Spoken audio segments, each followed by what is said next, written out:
Bollywood actor Shahrukh Khan पर भड़के BJP के फायर ब्रांड नेता संगीत सोम। संगीत सोम ने शाहरुख खान को बताया देश का गद्दार। बांग्लादेशी खिलाड़ी को आईपीएल टीम में शामिल करने पर शाहरुख खान को संगीत सोम की धमकी। बांग्लादेशी खिलाड़ी भारत खेलने आए तो एयरपोर्ट से बाहर कदम नहीं रख पाएंगे। सीएम योगी की तारीफ में बोले संगीत सोम, अतीक जैसे अपराधी अल्लाह मियां को प्यारे हो गए। बांग्लादेश में हिंदुओं के नरसंहार को लेकर देश की जनता और खासतौर पर हिंदुओं का गुस्सा फूट रहा है। इस बीच बीजेपी के फायर ब्रांड नेता संगीत सोम ने बॉलीवुड एक्टर शाहरुख खान पर जमकर गुस्सा उनका फूटा है, भड़ास निकाली है। उन्होंने शाहरुख खान को देश का गद्दार करार दिया है। इसकी वजह है शाहरुख खान की जो टीम है आईपीएल में, उसमें बांग्लादेशी खिलाड़ी को शामिल किया गया है, जिसको लेकर संगीत सोम ने अब शाहरुख खान को सीधे धमकी देते हुए उन्हें देश का गद्दार बताया। दरअसल मेरठ में एक जनसभा को संबोधित करते हुए पूर्व बीजेपी के विधायक संगीत सोम ने यह कहा कि बांग्लादेश में हिंदुओं का कत्लेआम किया जा रहा है, बहन बेटियों के साथ सरेआम रेप हो रहे हैं, लेकिन भारत में बैठे कुछ लोग बांग्लादेश के क्रिकेटर्स को खरीद रहे हैं। शाहरुख खान जैसा गद्दार देश के क्रिकेटर रहमान को 9.5 करोड़ रुपए में खरीद रहा है। ये देश बर्दाश्त नहीं करेगा। ऐसे गद्दारों को देश में रहने का कोई हक नहीं है, ये साफ तौर पर संगीत सोम ने कहा। लेकिन इसी के साथ इस बात का जिक्र भी किया कि किस तरीके से वो पाकिस्तान को डोनेशन देते हैं। इस बात का जिक्र करते हुए उन्होंने शाहरुख खान पर जमकर भड़ास निकाली और कहा कि अगर रहमान जैसा खिलाड़ी भारत में आएगा तो एयरपोर्ट से बाहर हम कदम नहीं रखने देंगे उसे। ये सीधी धमकी संगीत सोम के जरिए दी गई है। क्या कहा है संगीत सोम ने शाहरुख खान को लेकर, किस तरीके से उनका गुस्सा फूटा है, जरा सुनिए। अगर रहमान जैसे खिलाड़ी भारत में खेलने आएंगे तो एयरपोर्ट से बाहर कदम नहीं रख पाएंगे, हम पानी के साथ पड़ेंगे। समझना चाहिए शाहरुख खान जैसे गद्दारों को कि जिस तरीके की गद्दारी आप देश के साथ कर रहे हैं, आपको यहां तक अगर आज पहुंचाया तो इस देश के लोगों ने पहुंचाया। आपको अगर पैसा मिलता है तो यहां से देश के लोगों से मिलता है, लेकिन आप इस पैसे से देश के साथ गद्दारी करते हैं। आप पाकिस्तान को चंदा देने की बात करते हैं, रहमान जैसे खिलाड़ियों को खरीदने की बात करते हैं। ये देश में आप नहीं चलेगा, इन गद्दारों की देश में कोई जगह नहीं रहेगी, ये मैं कहना चाहता हूं। तो उन्होंने साफ तौर पर यह कहा है कि अगर रहमान जैसा खिलाड़ी भारत में खेलने आएगा, उन्होंने कहा कि वो एयरपोर्ट से बाहर कदम नहीं रख पाएगा। देश में गद्दारों की कोई कमी नहीं है। अलग अलग तरीकों से देश में गद्दार काम कर रहे हैं, उन पर भी नजर रखने की जरूरत है।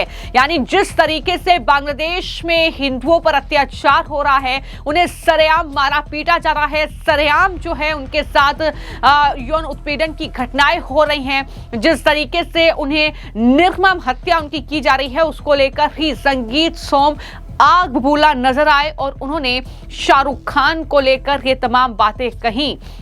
लेकिन इसी कार्यक्रम में उन्होंने प्रधानमंत्री नरेंद्र मोदी और सीएम योगी की तारीफ भी की और कहा कि मैं साफ साफ कहता हूं तो लोग कहते हैं कि मैं कड़वा बोलता हूं, लेकिन साफ बात तो कहनी पड़ेगी। अगर साफ बात नहीं करेंगे तो गद्दार गद्दारी करते रहेंगे, देश को लूटते रहेंगे और दूसरे देशों को भरते रहेंगे। ये तमाम बातें उनके जरिए कही गई। हालांकि सीएम योगी और केंद्र सरकार की तारीफ करते हुए उन्होंने इस बात का जिक्र भी किया कि किस तरीके से कानून व्यवस्था जो है बेहतर हुई है। योगी सरकार ने सख्त रुख अपनाया है कानून व्यवस्था को बेहतर करने के लिए, जिसका असर जमीनी स्तर पर देखने को मिल रहा है। उन्होंने कहा कि बड़े बड़े अपराधियों का खात्मा हुआ है सीएम योगी के नेतृत्व में और अपराधियों में कानून का डर खौफ साफ तौर पर दिख रहा है। तो संगीत सोम ये कहना नहीं भूले और ये याद दिलाना भी नहीं भूले कि अतीक जैसे बड़े अपराधी अल्लाह मियां को प्यारे हो गए। किस तरीके का ये कानून व्यवस्था स्थापित करने के लिए जो काम सीएम योगी उनकी सरकार में किया गया है, तो बीजेपी के ही पूर्व विधायक हैं। कई मौके ऐसे आए हैं जब संगीत सोम को लेकर ये खबरें चली कि वो नाराज हैं, लेकिन फिर उन्हें मनाया गया।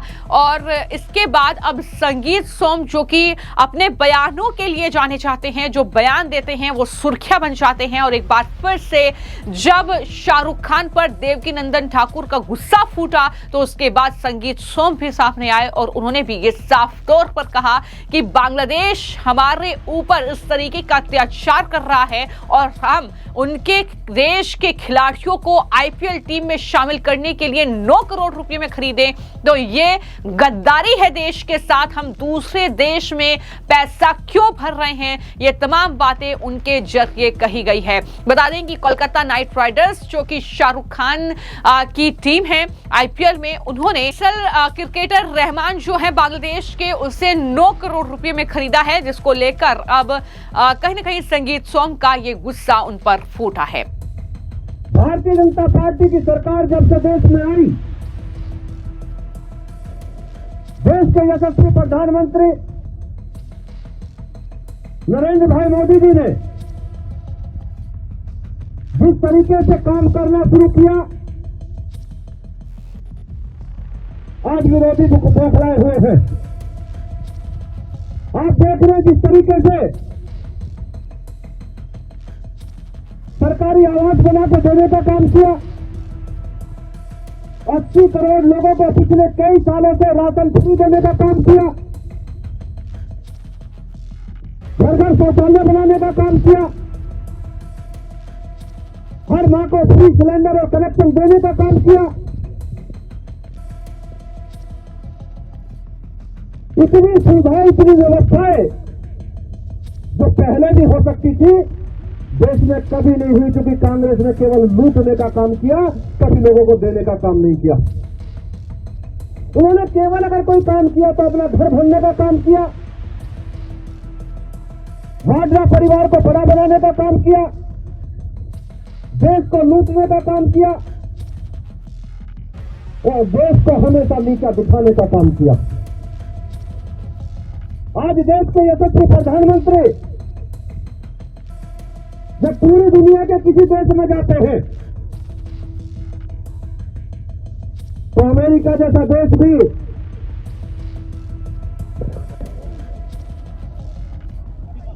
जिसे जहां लगा रखा वहीं खड़े हो जाओ।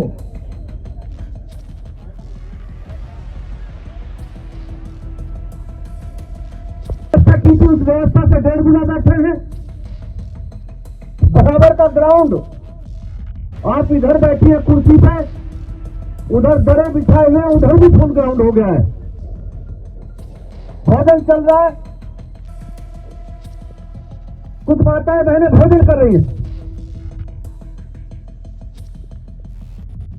ये आशीर्वाद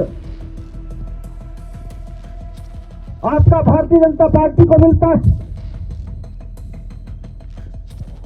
और हम सबके ऐसे नेता जिन्हें देश नहीं दुनिया में माना जाता था, स्वर्गीय अटल बिहारी वाजपेयी जी के स्मृति दिवस का जो कार्यक्रम है, वो आप लोगों ने ऐतिहासिक बनाने का काम किया।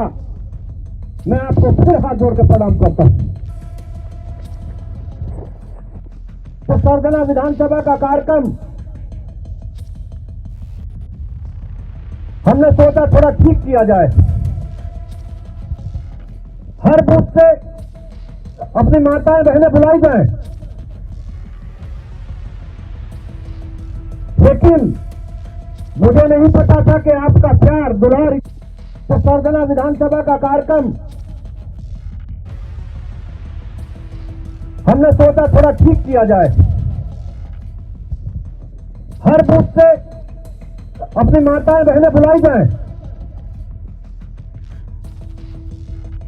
लेकिन मुझे नहीं पता था कि आपका प्यार दुलार